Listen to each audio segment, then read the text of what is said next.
Welcome to Intuitive Astrology with Molly McCord. Thank you so much for joining me today as we discuss the astrological energies of May 13th until May 20th, the final week of Taurus season, where we will have a Taurus new moon, as well as a lot of active transiting aspects over the course of this week. Every day just about has transiting energies interacting.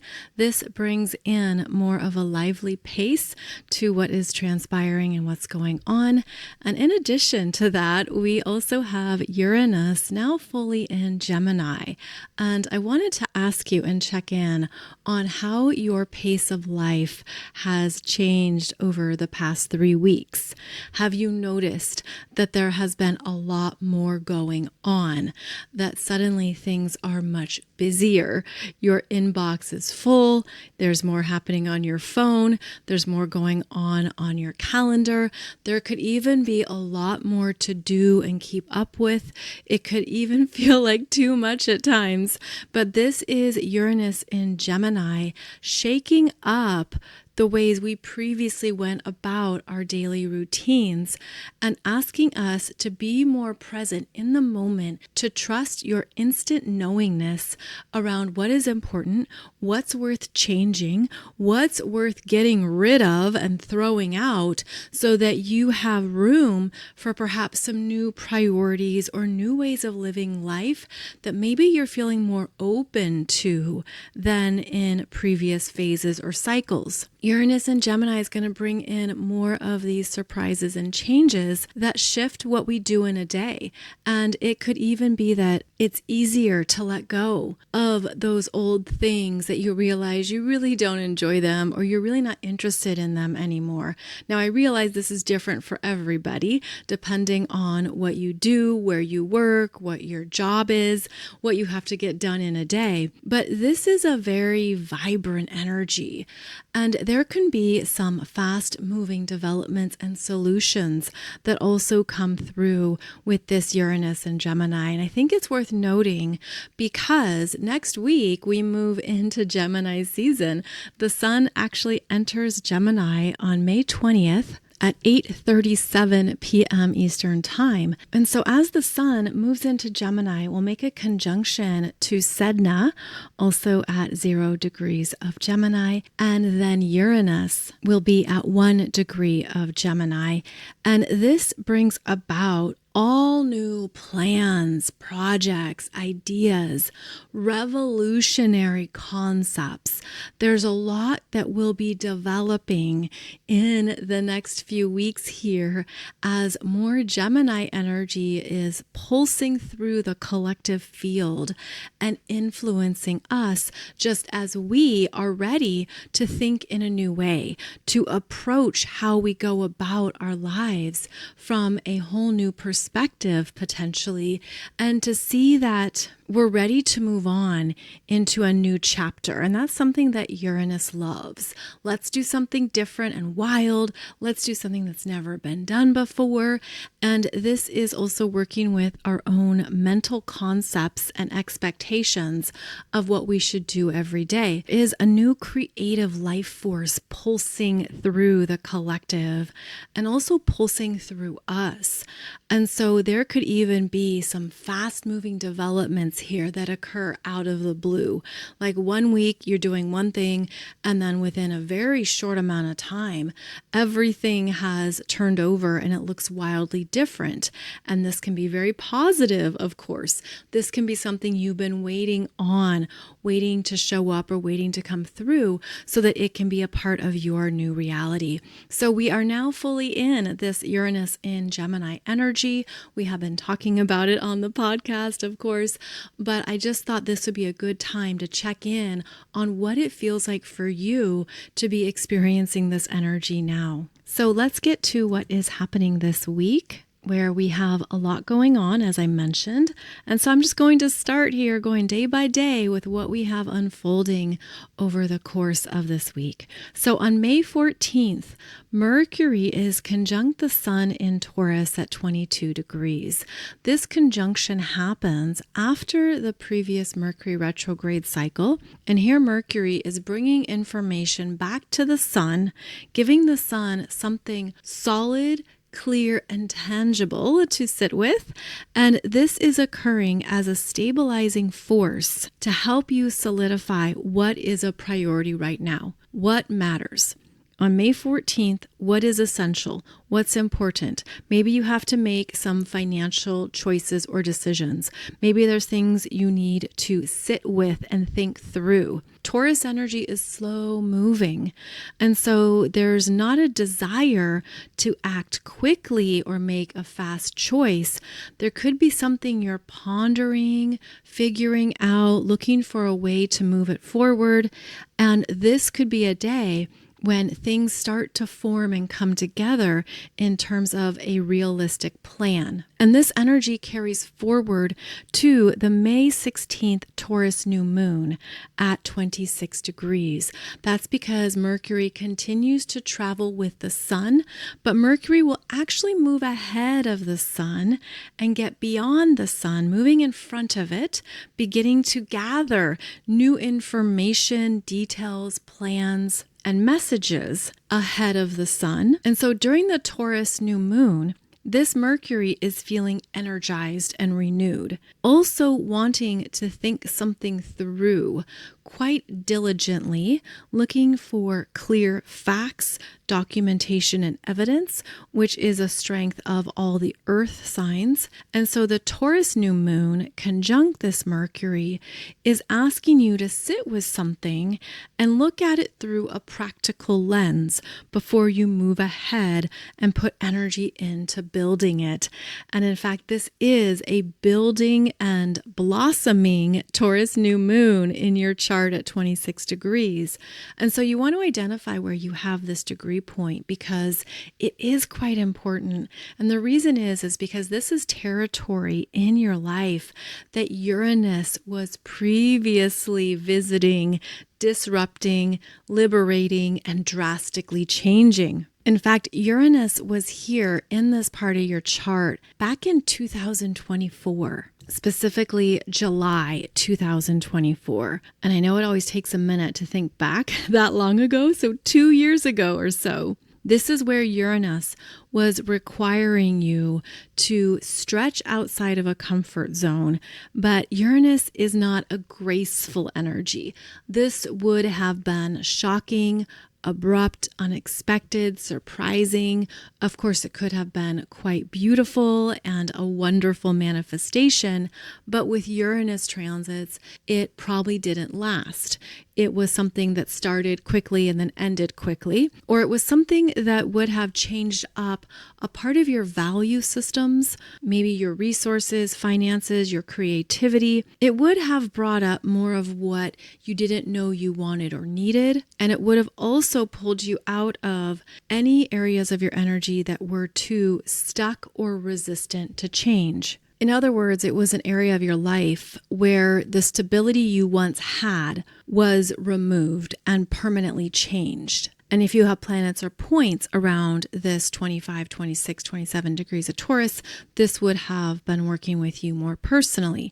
Now, another thing that we need to discuss with this particular Taurus new moon is that it is conjunct Algol, which is at approximately 26, 27 degrees of Taurus. And this is a fixed star associated with Medusa, transformation, deep passion, as well as misfortune, loss, dramatic turning points, intensity. It's also connected to danger, misfortune, loss, gains that happen through the dark. It's also connected to more extremes of violence, losing one's head, criminal activity, and sinister intentions. Now, with a new moon conjunct where Uranus previously was and conjunct Algol, there is a powerful reset here around what you declare is your worth, your love, and your true creative power that cannot be lost, stolen, or removed. There is a replacement here of energy that is strengthening and building. There's also the sense that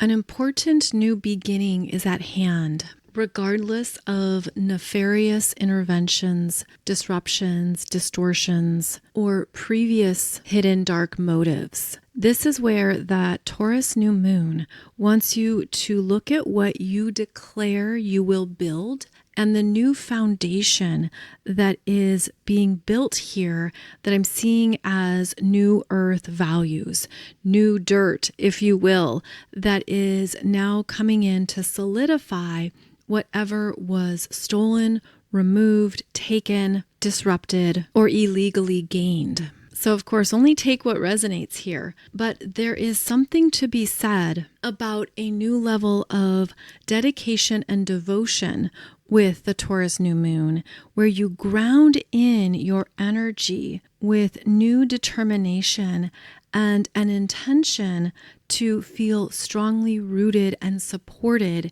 in your self-worth. This is asking you to get clear on what you are committing to, on what you are building, on what you would like to blossom in your life going forward. And there's also this interesting dynamic of Mars in Aries conjunct Chiron in Aries at 28 degrees on the same day as this Taurus new moon. And so this Mars has to slow down and interact with Chiron and has to be reminded of what he's healing.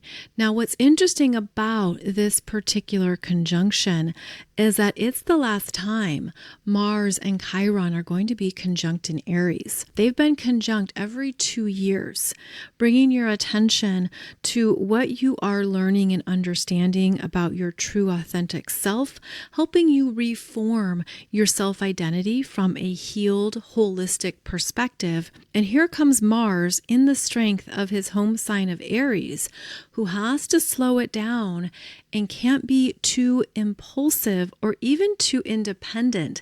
He has to check in with Chiron, who I see as more of a mentor for him. This Chiron is a wisdom keeper and is reminding Mars of what he has healed and how far he has come as he has reformed himself in Aries. So there could be something here that occurs during the Taurus new moon, again at 28 degrees of Aries, so towards the very, very end of the sign, that's showing you that it's okay to go slow if needed. You won't miss it. You won't miss anything that has your name on it or that is truly in alignment with the truth of who you are. Even if there is something here that is a checking in point. It's almost like Mars conjunct Chiron at 28 degrees of Aries is going to show you what is still a little tender, maybe what still needs some TLC and some healing time, but also it's going to reveal what has been strengthened as you've been trusting your own healing journey and perhaps feeling like you're coming into more of your own. And so this Mars is getting that final medicine from Chiron, the final remedy, the final healing ointment before Mars moves into Taurus, and then Chiron will enter into Taurus and meet up with this Mars again in 2 years. So there is a completion energy here. It is important to go slow, stay safe, don't juggle knives or play around with fireballs. There could be accidents. This is an accident-prone conjunction, and so that's why slowing down is recommended so that there are no accidents, no crisis, or extreme emergencies. So again, all of this is around May 16th. On the next day, on May 17th, we have Mercury entering Gemini until June 1st, and will make an immediate conjunction to Uranus in Gemini later on May 17th. And on the same day, Venus in Gemini is going to sextile Chiron in Aries at 28 degrees. So Mercury entering into his home sign of Gemini picks up the pace. This is where things start to move ahead rapidly, and you could sense that after that new moon, there's a lot more that is taking off and moving ahead, a lot more going on, and even the surprises that occur when Mercury is conjunct Uranus and Gemini.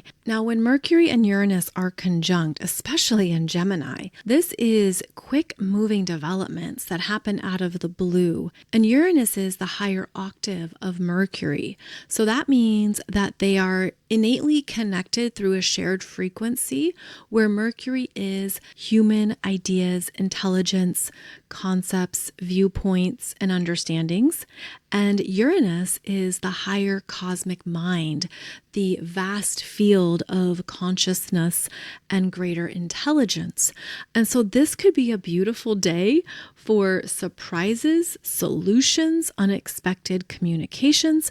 This is where something could happen that makes your day that is positive and fast moving. This is overall a positive conjunction because of their innate frequency affiliation. I also think this is where we're going to feel that, again, life gets busy. It could be that all of a sudden you need to make those summer plans or change those summer plans. You could be making some new decisions around where to go on your family vacation or a staycation, or the modes of transportation that you'll use to go somewhere. Of course, that's a big deal right now with everything going on with fuel and oil. But this is where people are going to have some sudden changes to what they had planned, and it will be important to remain flexible with these strong Gemini influences. Now, on the same day, May 17th, Venus in Gemini sextiles Chiron in Aries at 28 degrees, and this is a lovely parting connection where Venus listens to what Chiron in Aries has to say. She's very inquisitive. She has questions. She's ready to receive some messages that Chiron is passing on to her. And then Venus moves along. And the next day, Venus enters Cancer the same day that Mars enters Taurus. This is really beautiful energy this week between Mars and Venus. They are traveling in an ongoing sextile, which means they have a very lovely, easy, graceful connection. The masculine and the feminine are syncing up. They're on the same page. It's easy and simple for them to interact. This could feel like whatever you want to do or get done, it has natural support.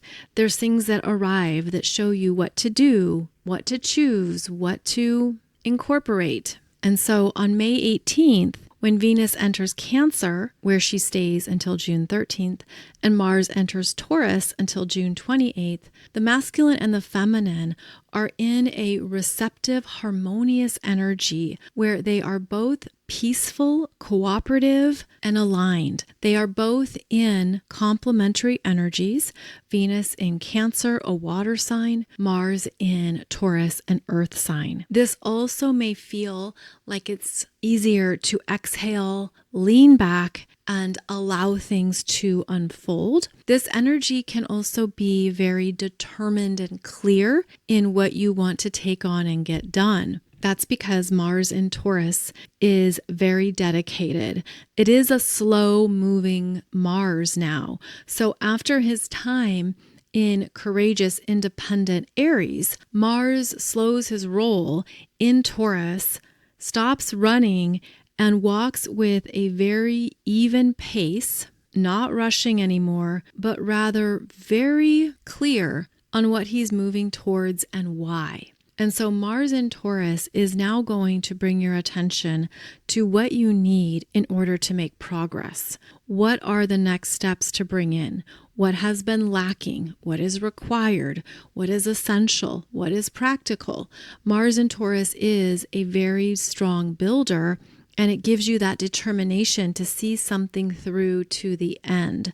So this could be a supportive next step for whatever the Aries energy has been activating in you that you want to begin and move ahead with.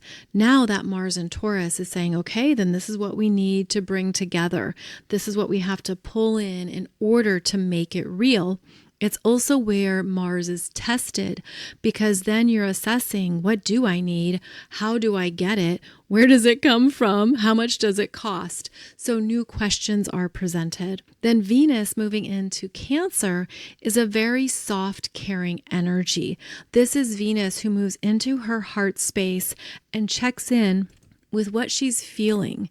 So she retracts into her private world to really feel into her heart, her womb, her belly, the softness that resides within her. Venus in Cancer is very caring and giving. It often wants to support others, be there for a friend in need. It can be very accommodating energy as well. And so part of what Venus in Cancer is now entering is time to listen to herself and her heart and to check in on what she needs to take care of for herself. This is self-nourishment and self-care, which can be way too easy to push off or put at the end of the to-do list. But Venus in Cancer is now bringing your attention to what you need that's going to regulate your nervous system and stabilize you. And that's part of the influence of this Mars in Taurus sextiling Venus in Cancer, where you might realize, this is what I need to take care of, this is what I need to get done, and I'm going to do it. I'm going to make it a priority. I'm going to focus on it because it matters and it has value for me. And this is going to be easier to do this week. And you might even sense how beautifully supported it is. And then on the same day, on May 18th, that Mercury in Gemini then sextiles Neptune in Aries at 3 degrees. And this is bringing in some brand new inspirations that Mercury in Gemini didn't see before, didn't think about, didn't consider. And here's Neptune making sure that those intuitive messages and downloads arrive so that you can process them and logically get a grip on them. So this is an easy day for inspirations, communications, ideas, plans. There could be a sense of, okay, we had to change some of our travel plans, or this project is dissolving, or this idea is not taking shape. And then here comes Neptune in Aries, giving you something brand new to work with and incorporate. So I think that this is going to be a positive day, May 18th, for anything you're planning for the short term and anything you need to make a priority, especially for your own self-care. Now, after Mercury interacts with this Neptune, then Mercury is supercharged with a trine to Pluto retrograde in Aquarius at 5 degrees. This is fantastic for important long-term plans that you are heavily focused on creating and making real. This is the energy of something bigger than you that you realize is a priority. It's connected perhaps to your soul mission, soul purpose, something with the masses, or something on a larger scale that could be directly related to a part of your authentic frequency. And so there's something here that maybe you've been pondering, considering. How does this work? How do I do this? What do I say? How will this align? The trine to Pluto retrograde in Aquarius gives a surge of knowingness, a powerful insight into how to make something bigger, how to scale it, how to develop it, how to make it alive in a whole new frequency. Because how I'm seeing this is that the trine is going to support anything powerful you need to communicate or express that's been on your mind. But with Pluto retrograde, you could wonder if you have all the information, all the details, kind of like everything in alignment in order to express or move something forward. But I think that part of what this is that the surge of energy coming through is knowing that, well, there's things you'll learn along the way that will transform and change the initial concept or idea. So all you can do is trust what you know now, work with what you have, understand that that's all you need need for this green light. This is green light energy here on May 19th. And this Mercury is being newly invigorated, not only because of that sextile from Neptune the day before, but the trine from Pluto is restructuring something that he's been thinking about, reformulating it, seeing it in a new way. It's almost like zooming out and seeing that it could be bigger or broader.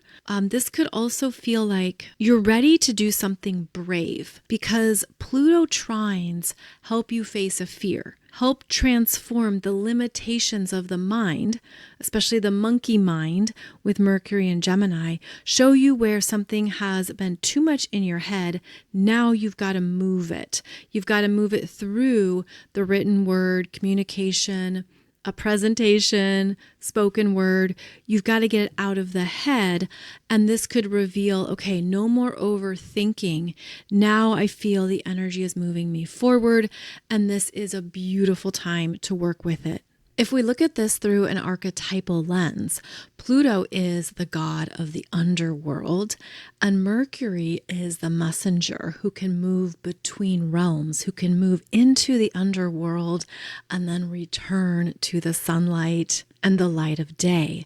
So here we have Pluto representing something in your psyche that is going to be delivered to your conscious mind. And it's actually very important because in July, Uranus and Gemini is going to be trining this same Pluto retrograde in Aquarius. So Mercury is bringing a message to your conscious awareness first from your psyche, your intuition, from something deeper, either within your soul or from another person. Pluto, in an archetypal sense, also relates to people in power, those who have a lot of power, who can make important decisions, who bring about important levels of understanding, research, investigations. Pluto is also the psychologist, the therapist, the healer, the one who brings you into a deeper awareness of yourself that is often uncomfortable at first, as you may have to face a fear or an aspect of yourself that has been hiding or lurking in the shadows. So basically, there's an important understanding that's coming through over the course of this week after that Taurus new moon. And when Mercury in Gemini trines Pluto retrograde in Aquarius, there is something important to understand, dive into, investigate, and essentially be open to what you didn't know before. Be open to what appears or what comes forward, because this also will link to developments in July, when this Uranus and Gemini trines Pluto retrograde in Aquarius. And there we have a whole new level of influence as these two outer planets will make an exact trine July 18th at 4 degrees. And this is potentially life-changing realizations, new ways of moving forward, something connecting or developing that changes the trajectory of your life or where you're going. So there could be a preview this week of what will unfold and be even louder and bigger in July, simply because of how active this Mercury in Gemini is and how the messenger planet is connecting with Pluto first so that something can be brought to your conscious mind's attention. And Mercury is actually a key player this week, since Mercury has that exact conjunction to the Sun in Taurus at 22 degrees on May 14th, then enters Gemini May 17th, and is very active connecting with Neptune and Pluto this week. So a lot is developing and happening. It could even feel like it's occurring too fast, and you're not always sure what choice to make, what direction to go, what to think about or focus on, because a fast-moving Mercury in Gemini can also be very distracted, flighty, ungrounded, and unreliable. Now, we could also take those same words and say that that's also what makes Mercury a great messenger. He is fast on his feet. He keeps things moving forward. He doesn't stay in one place for long. He's here to move something into a new direction and bring you information that you wouldn't have found on your own. So think of how this Mercury in Gemini is going to be making things more lively, which depending on your natal Mercury might be exciting and welcoming, or it could be too much, too fast, and too overwhelming. But when Mercury is highly active, as is the case this week, there is more you want to stay aware of. You want to stay lighter on your feet, more nimble and flexible, and able to move with the changes as they present themselves throughout the day. So then we get to May 20th, which is when the sun enters Gemini at 8:37 p.m. Eastern Time, and then almost immediately has a conjunction to Sedna in Gemini at 0 degrees. I've discussed Sedna in separate podcast episodes that you can find on YouTube if you search for Sedna in Gemini,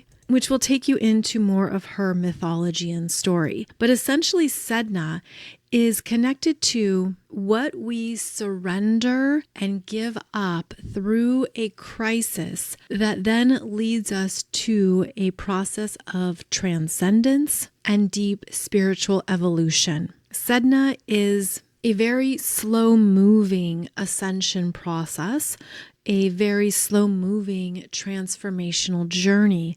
And as the sun is conjunct Sedna at 0 degrees, the very beginning of Gemini, a new story is arising, a new understanding of information, hidden ancient wisdom, old tales, what has been buried or lost to the ocean, if you will, is going to be rising to the surface.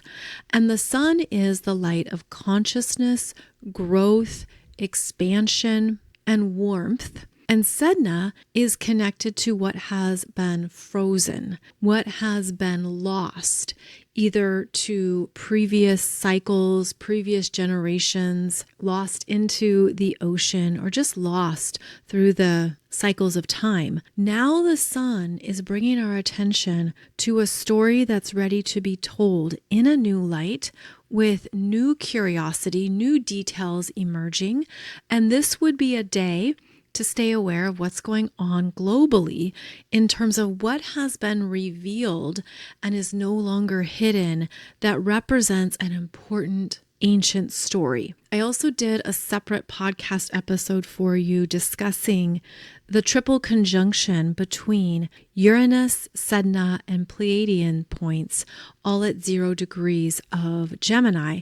And so now the sun enters into the consciousness of what is ready to come to our awareness that is galactic, ancient, timeless, surprising, rebellious, and future focused, just to name a few key words. I feel this is a pivotal alignment as Gemini season begins, and it does extend into the first few days of Gemini energies.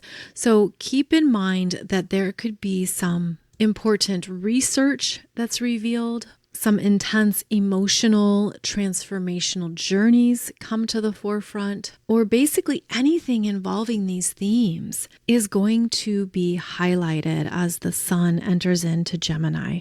And in next week's show, next Wednesday, we will discuss more of the Gemini archetypes and themes that present themselves every year as the sun moves into this third sign of the zodiac. Another key theme of these energies is that the most shocking stories probably won't be mainstream, and they won't be something that can be glossed over. Now, they have started releasing UFO files, and I'm sure we all have our thoughts on that in terms of how much is being disclosed. Why is it happening now? Is it being used to distract us from other lists, other public stories that are trying to be buried? What part of these files are redacted and are not fully released? and so on and so on. Inquisitive minds think this way. But there could also be some revelations that come about during the sun's entry into Gemini season that are more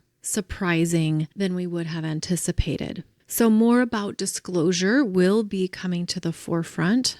More about aliens, ETs, galactic beings, galactic visitors.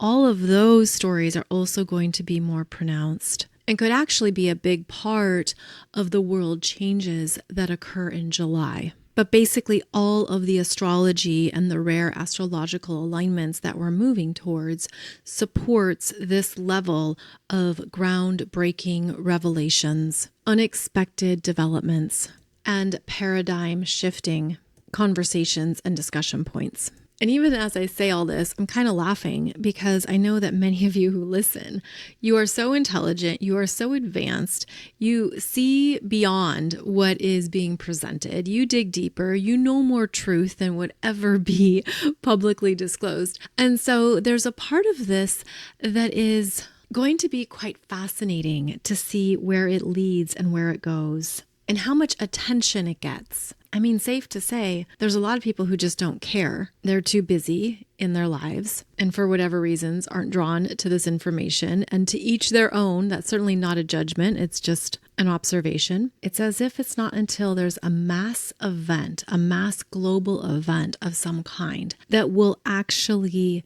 grab people's attention and truly pay attention to what is being revealed. And that is also quite possible as we move into the second half of 2026. I think that July and August are going to be very big, world-changing new paradigm months because of the alignment that's occurring with the three outer planets. Pluto retrograde at 4 degrees Aquarius, Uranus at 4 degrees of Gemini, Neptune at 4 degrees of Aries, and then Jupiter moving into Leo and also being at 4 degrees. Here we have 4 outer planets in fire and air signs, making a very beneficial and dramatic alignment that essentially changes global frequencies, energies, and potentials. So this can be a beautiful development. This can be something that advances us, that is collectively evolutionary and significant at a generational level. This, though, is the first time these energies are aligning. Then Jupiter and Leo will move on, and we'll see the 3 outer planets continue to make a minor grand trine with each other. So whatever begins in the middle of this year will continue into the end of this decade. So we are moving through a multi-year evolutionary journey that is starting now, is advancing us into a whole new realm. And this, of course, can also be related to what is being developed off planet. So more of the experiments, technologies, and advancements that are happening outside of Earth's atmosphere, where we're going next with new technologies, what is being discovered and researched, what is being tested and developed. Space tourism relates to this astrological energy signature. The development of hospitality and tourism beyond Earth's orbit is already something that multiple companies are competing for in terms of being the ones who develop it and make it real. And we're also heading into new territory with communications, language, conversations, and interactions. And because Pluto is in Aquarius and Uranus is in Gemini, these are languages we've never spoken before. These are not human-based languages or even alphabet-based languages. These are energetic codes. These are expansive energies that require us to think and understand in new ways. And this also is a component to meeting off-planet beings and interacting with them. And if you ever saw the movie Arrival, that's what I'm speaking of too. That actually just came right into my third eye as I was saying that. that our human capabilities are going to be moving into new territory, new expressions, new ways of communicating and interacting. It is hard to predict exactly what that looks like. And do keep in mind that's also the astrology of right now. It's very difficult to make precise predictions because these are strong wild card energies. There's a big creative force at play where multiple timelines are presenting, multiple timelines are also creating a fragment in reality. And so the reality you're experiencing could be very different than the person sitting next to you. And that's going to also be a part of what we continue to feel shift and change over the next number of years. But May is getting the ball rolling with something here. And that's because the sun enters Gemini. The sun is going to be conjunct Uranus next week. We will talk about that next week. But then we also have Mercury in Gemini, also now interacting with these outer planets and bringing in the messages, getting our mental energies aligned with higher consciousness and new ways of thinking and perceiving that have not been available to us previously. But thankfully, we have astrology to help us navigate this road, to stay open to what is most likely going to transpire, and to at least be aware of the key themes that are being presented at this time, because 2026 is a very different year than 2025 or any prior year. And then we're also moving into these faster moving developments here that are going to burst open new life paths for many of us. So keep in mind that's also what is going to be happening in July and August. August is eclipse season when we're going to have an eclipse in Leo and an eclipse in Pisces. So we'll get to that soon enough. We'll bring it right back here to May, which is where we're at. And hopefully this is helping you align with what is already occurring in your life, as well as knowing the priorities of right now. So back to today, I hope that this supports you in getting clear around your Taurus new moon at 26 degrees of Taurus in your chart, being stable, strong, and clear in what you desire to invest in and build next. And perhaps also bringing in some new earth that is grounding and fortifying after all the changes that transpired in this area of your life since 2024. Now, before I sign off for today, I wanted to share with you a community that might be beneficial for some of you. This is not my community. This is someone else's community. Her name is Tracy Cumbera, and it is a multidimensional community that meets twice a month with live activations, healing, teaching, Q&A, and community support. And I wanted to bring this to your awareness because I know that many of you can feel all alone, like you're the only one in the whole city where you live who is into this stuff. And this could just be a lovely space to meet others or have a place to go to connect with others who are on the same wavelength. And so Tracy offers this again twice a month, and it's designed to help your intuitive abilities and ascension path. And so it's also very grounded. And this is something where she might answer your question, or you might find that whatever you're going through, other people are going through, that's always cool, right? So Tracy is offering a open house to check out her Soul Sphere community. This is a free Soul Sphere community gathering. It will be on May 21st at 4 p.m. Mountain Time, so 6 p.m. Eastern, 3 p.m. Pacific. And this is the place for you to just check it out, see if it resonates, see if it's what you need. Again, it's just a free open house. But I wanted to share in case this is good for you. This is in alignment with what you're needing and seeking. And that if you want to join and be a part of it every month, I think it's only $22 a month or something. But I wanted to pass that along to you since so many of you are on an advanced ascension path and you might be looking for more of your own kind. So do check it out. I'll put the link in the podcast description. This is not an affiliate program. I'm not getting anything by sharing this, but when I come across good quality experiences, I do want to put them on your radar, hoping that they are the right thing at the right time for you. So as always, thank you so much for joining me. Thank you for your presence and time today for today's show. I'll be back on Monday with another podcast episode for you. Wishing you a beautiful Taurus new moon journey. Hoping it is fertile, joyful, and pleasurable for you. And I'll connect with you next week. Take good care, and I'll see you back here soon.